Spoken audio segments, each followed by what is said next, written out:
Yo vengo a la Cantuta después de medio siglo. Regreso y a esta universidad me genera algunos muy gratos recuerdos. Solía, siendo yo estudiante universitario, estudiaba la carrera para ser profesor de filosofía y ciencias sociales y bueno, me daba mis escapadas aquí a la Cantuta. La Cantuta en ese tiempo, estoy hablando de los años 60, segunda mitad de los 60, era un polo importante de actividad intelectual y cultural. Era un foco de atracción y esto tenía que ver con las figuras que existían en la planta docente de la universidad. Recuerdo a Osvaldo Reynoso, recuerdo a Manuel Velázquez y ambos, Manuel y Osvaldo, sobre todo Manuel, me dieron por ese juego de redes que se construyen en la vida intelectual, el acceso, sobre todo Manuel, a la bohemia intelectual del Palermo, a media cuadra del Parque Universitario. Y ahí me conocí a mucha gente muy valiosa. Entre los que frecuentaban el Palermo habían varios de la Cantuta, incluyendo el que sería poquito después rector de esta universidad, Juan José Vega. Recuerdo también a Milner Cajaguaringa, porque estábamos un grupo de estudiantes decididos a publicar una revista intelectual, estoy hablando del año 68. La revista se llamaba Comentarios, en alusión a Garcilaso de la Vega, y decidimos que en cada portada fuera ilustrada por un cuadro de algún pintor destacado. E inauguramos la revista Comentarios con una portada del trapecio tupacamarista que hizo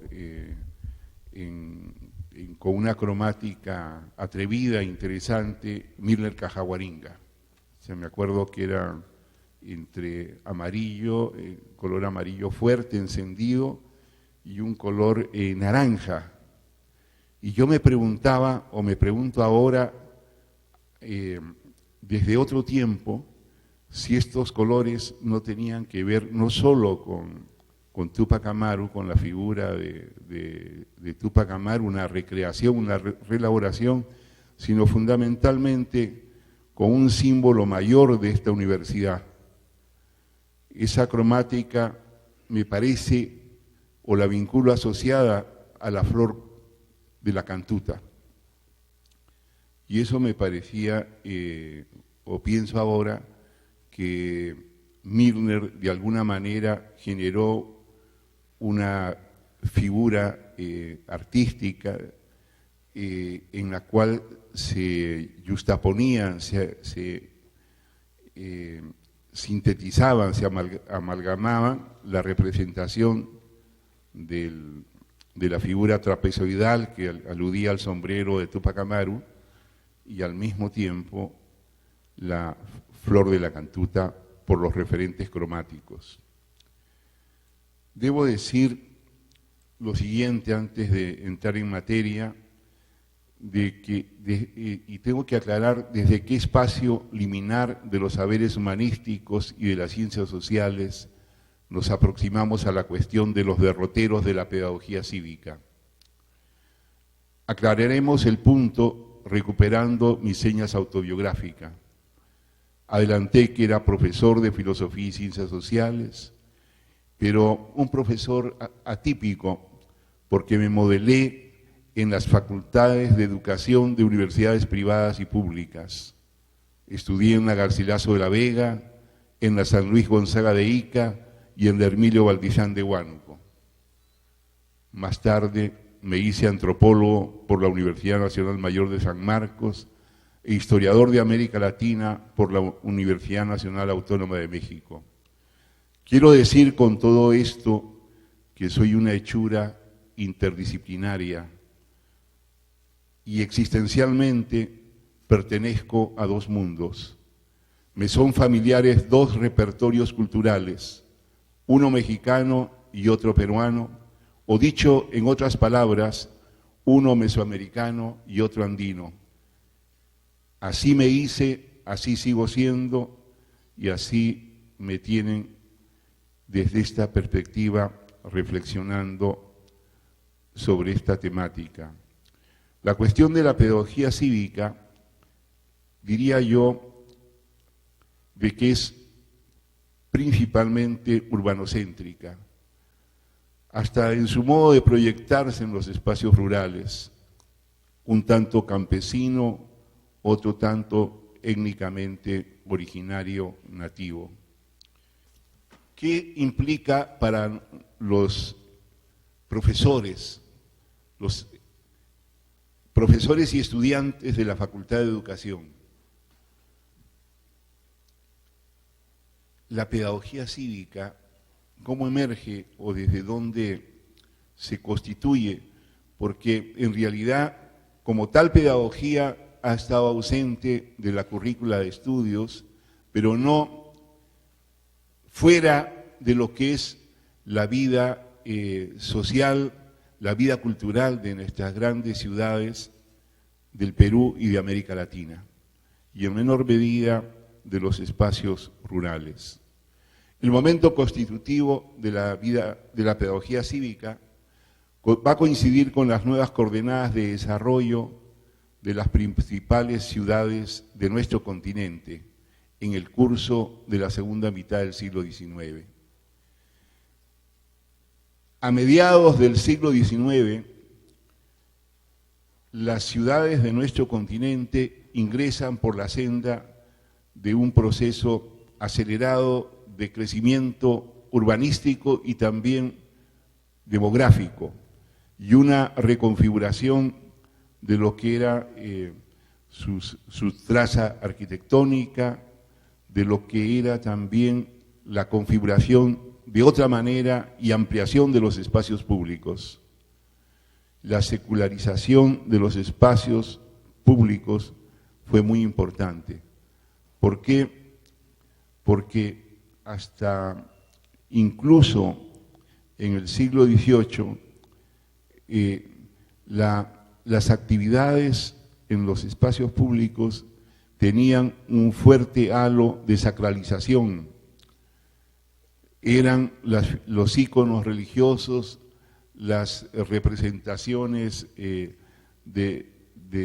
llámense peregrinaciones, llámense actos veneracionales, llámense autos sacramentales y otras representaciones que cubrían prácticamente los espacios públicos de Lima y de la mayoría de las ciudades de América Latina, yo diría de todas.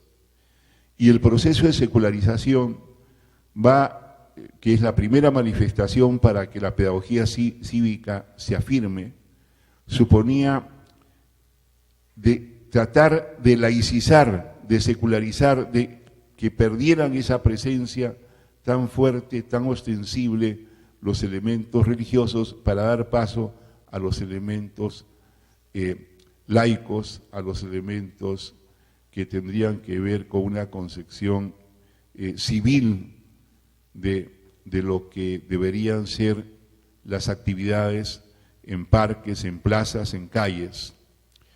Y este proceso de secularización, es decir, de darle un sesgo civil, un sesgo laico, un sesgo más abierto, va también a tener impacto en el orden y en el decorado urbano, sin pretender eliminar los sedimentos sacros. Quiere decir de que elementos religiosos van a persistir en la vida urbana, pero no teniendo ya esa hegemonía. Y una de las primeras, y va a haber varios puntos en los cuales el proceso de secularización entra en juego. Uno de ellos tiene que ver con la manera de temporalizar la vida cotidiana. La vida cotidiana, hasta antes de este proceso de secularización, era regida, era pautada a campanazo limpio. Entonces las campanadas marcaban hora a hora la actividad en clave religiosa, hasta el Ángelus, que señalaba de que las personas deberían recluirse en sus espacios privados, en sus casas. Cuando ingresan los relojes públicos, cuando aparecen los relojes públicos, viene un proceso de escisión, un proceso de diferenciación, de otra manera de temporalizar la vida cotidiana. No existían todavía los relojes de bolsillo, no se había particularizado la manera de asunción del tiempo cotidiano. Además de los relojes públicos, que fueron muy importantes, uno de los relojes que yo recuerdo de mi niñez era el del Parque Universitario, y habían otros. Y esto tenía su valor, y en otras ciudades de América Latina también contaron. No se llegó a la postura radical del liberalismo ascendente, como sucedió en Ciudad de México, que decidieron acallar las campanas, silenciarlas, para tratar de abrir juego al tejido de representaciones liberales de la vida social. En el Perú no se dio eso, pero sí se dio un proceso curioso, efímero, pero significativo, de que había una fisura en la representación social cuando, en plena guerra civil de Castilla con Echenique, en las afueras de la capital, confrontaban cuáles serían los rumbos del nuevo gobierno. Un grupo de limeños con participación de exiliados extranjeros, principalmente chilenos, donde figuraban o destacaban los hermanos Bilbao, deciden tomar los principales campanarios de la ciudad y llamar a la toma del control de la ciudad de otra manera. ¿Y cuál era esa otra manera? Sin salirse del campo religioso, porque ellos eran sainsimonianos o neo-sainsimonianos, levantan la efigie de Santa Rosa de Lima y la pasean por las calles de Lima, señalando la crítica abierta contra las pompas que ellos consideraban desmesuradas del alto clero capitalino. Esta crítica a lo que eran los fueros hegemónicos de la religiosidad limeña no duraron más allá de 72 horas, pero señalaba por el hecho de que apareciera una fisura importante en el tejido de representaciones. Si mal no recuerdo, corría el año de 1855. La otra vertiente importante de la Constitución de la pedagogía cívica tuvo que ver con la propuesta de una nueva nomenclatura con la cual se expresarían referentes muy vinculados a la historia patria, muy vinculados al reconocimiento de lo que era el espacio peruano, inasible porque muy pocos letrados sabían cuáles eran los nombres o cuáles eran las provincias de este país. Estamos hablando del siglo XIX, empezando la segunda mitad. Entonces, el proceso de renombrar las calles y romper con la manera de nominar tradicional, popular, plebeya, de que cada cuadra, el término cuadra es un término limeñísimo, de señalar un segmento y autonomizar el segmento dentro de una avenida o un jirón que puede tener 10 o 12 cuadras. Entonces, cada cuadra tenía su nombre y ese nombre se anteponía o se siguió anteponiendo a la manera como se cambiaron los nombres de la serie de cuadras que constituían avenidas, jirones o calles. Entonces, una línea de desarrollo estableció de que el punto de unión para generar esta representación de todo lo que eran las provincias y departamentos del Perú debería tener como cordón umbilical el Jirón de la Unión. Entonces, de oriente a poniente, de norte a sur, se cruzarían los nombres o de departamentos o de provincias de la región norte, la región centro, la región sur. Y esto, a pesar de que así se renombraron, así aparecieron, generaron poco borramiento de lo que era la tradición de las cuadras. Tampoco borramiento, que yo recuerdo que cuando nací, y estoy hablando del año 46, y aún en los primeros años de mi vida, recordaba no la calle en la cual estaba la casa de mis padres, que era Miguel Aljovín, sino la conocíamos dentro de la familia y entre los amigos como Mapiri. Y estamos hablando ya de la segunda mitad del siglo XX, entrando a la segunda mitad del siglo XX.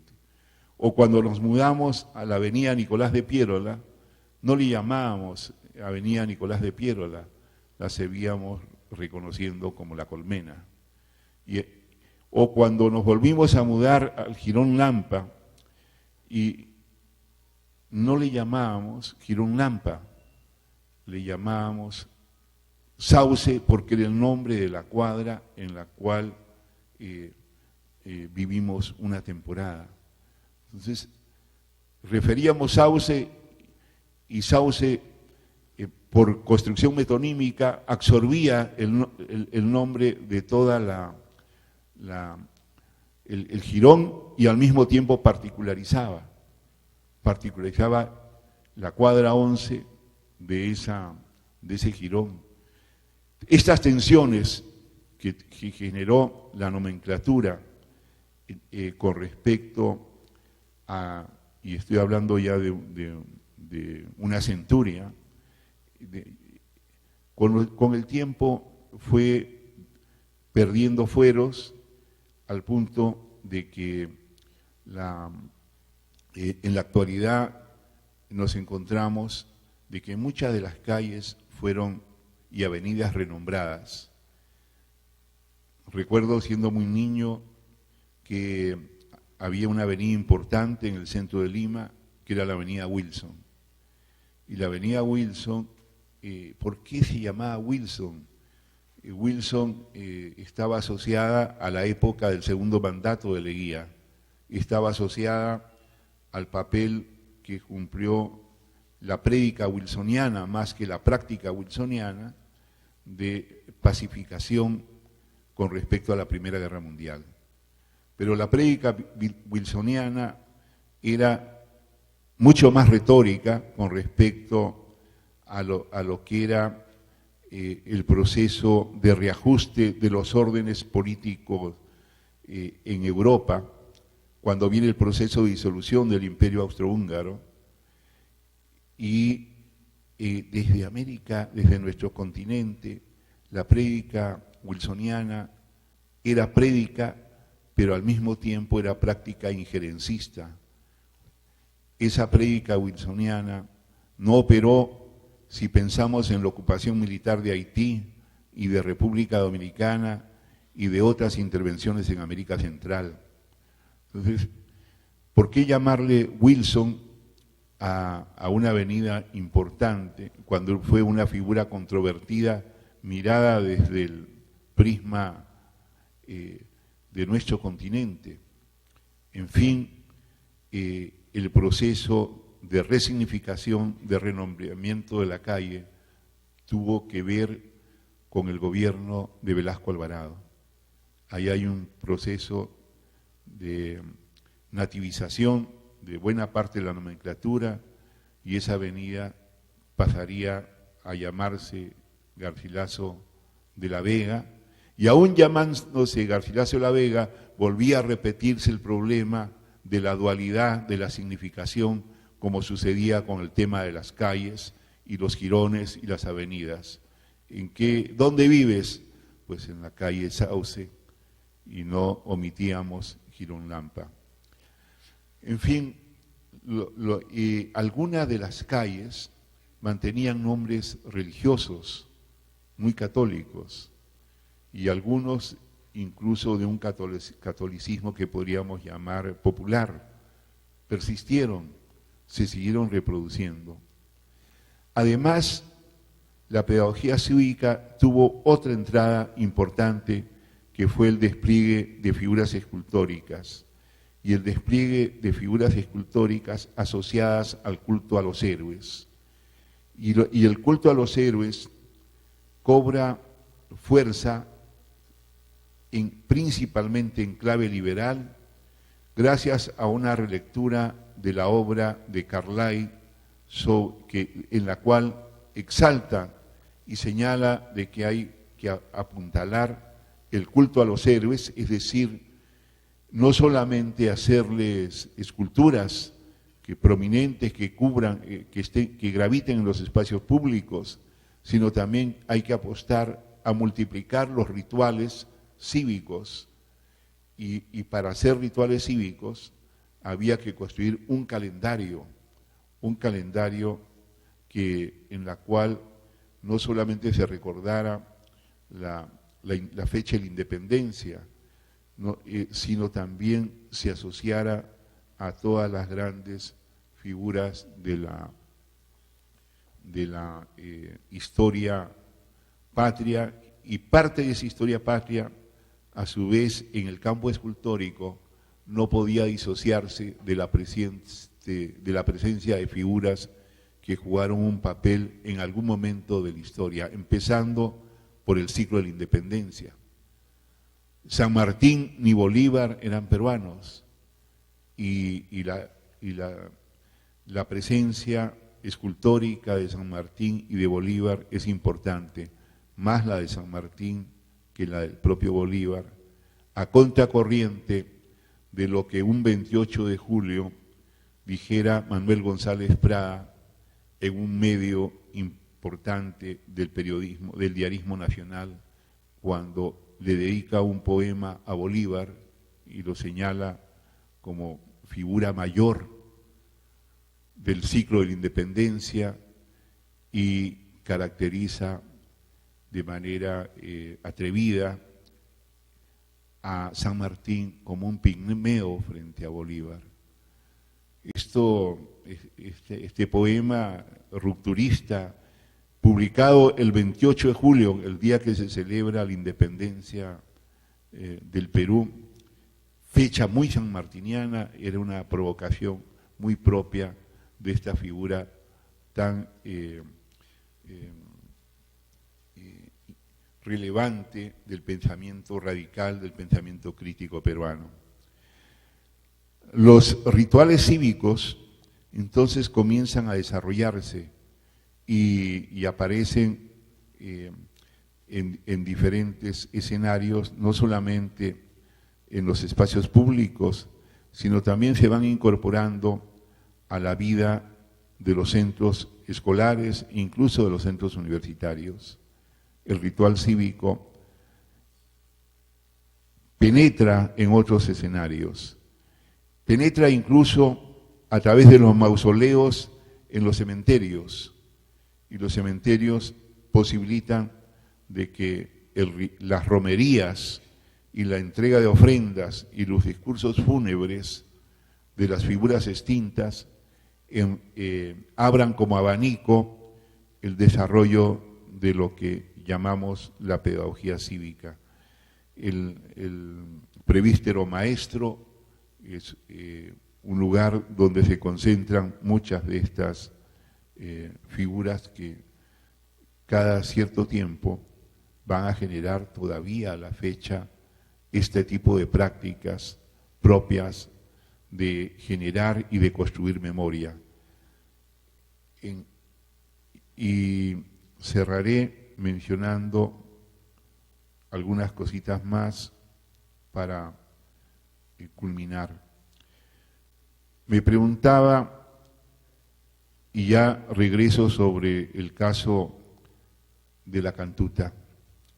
La cantuta tiene esta figura simbólica mayor porque la pedagogía cívica moviliza símbolos y la cantuta movilizó a su flor y su flor aparece en su escudo y no obstante que ocupa un plano inferior en el escudo de la cantuta porque la figura solar está en primer plano presidiendo los dos campos, la figura de la flor de la cantuta pasó a convertirse en un movilizador de la resistencia, no solo de esta universidad de profesores y alumnos, cuando hubo esta horrenda y execrable desaparición, aniquilación por parte del Grupo Colina de los 10 de la cantuta.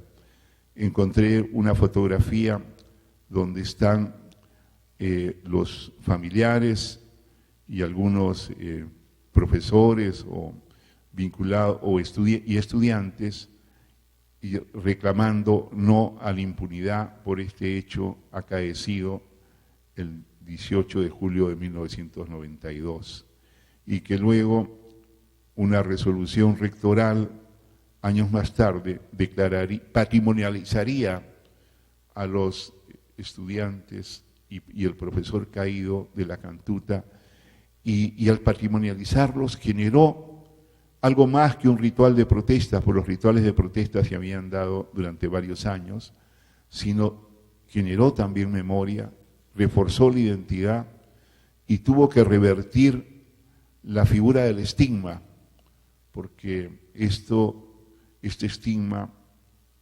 seguía pesando como plomo sobre la imagen de esta universidad que es tan importante para la historia de este país. Y esta flor de la cantuta apareció también en algunos rituales fúnebres, pero también esa flor de la cantuta condensa lo que es la lógica de la resistencia y la lógica del orgullo de esta universidad a la cual yo aprecio y le agradezco la distinción de la que me hace hoy objeto. Muchas gracias.